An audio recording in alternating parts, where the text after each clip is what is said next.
everyone, Adam Gore with Clemson Extension here, working on our next video for our turf renovation series. And in this one we're going to be talking about soil preparation and fertilization.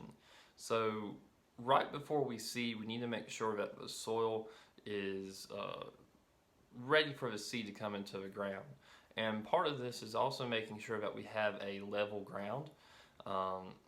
If we have some holes in our yard that the mower is sinking into, it's really going to leave the grass that does grow, it's going to leave it kind of looking poor because the mower is going to dig into it. So because I'm trying to give the yard as good even coverage as possible, and because I want the maintenance of it to be good, I'm also going to be filling in a few holes. So let's get started. I'm also going to take the opportunity to fill in some of these low spots and holes that can lead to scalping, like what you see here and here.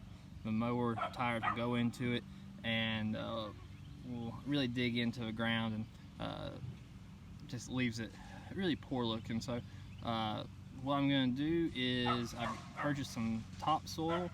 I will be filling in the hole. I'll be wetting the new topsoil down, kind of packing it down a little bit and looking to see if it settles any, and then filling on top of that.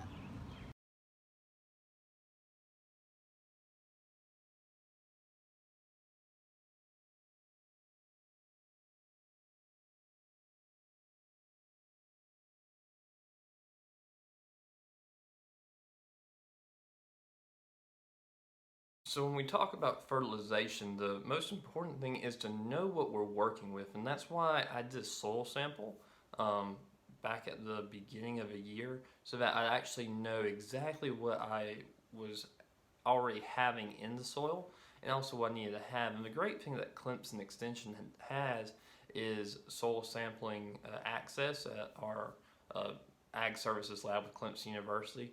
And when we fill out a soil sample, it will actually show us, when we code it in properly, the fertilization steps and what fertilizer to use to give us the best opportunity for success.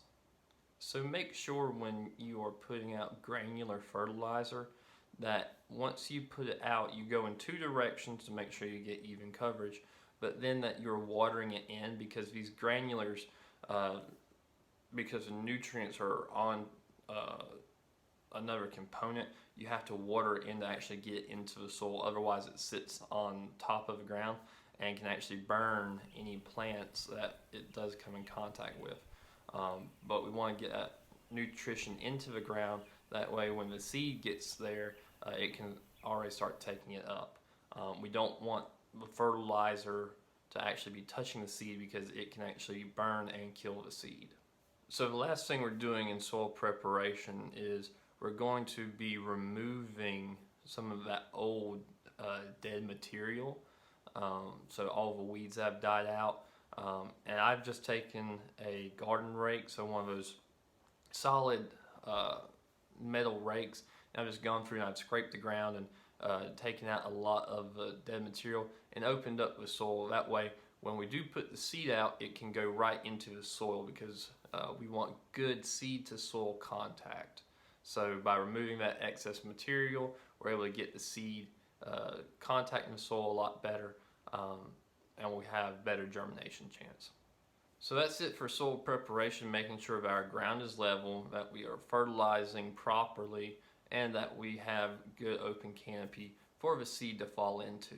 So next week we're actually going to be putting the seed out. Our temperatures are going to be warm enough where the plant should start germinating.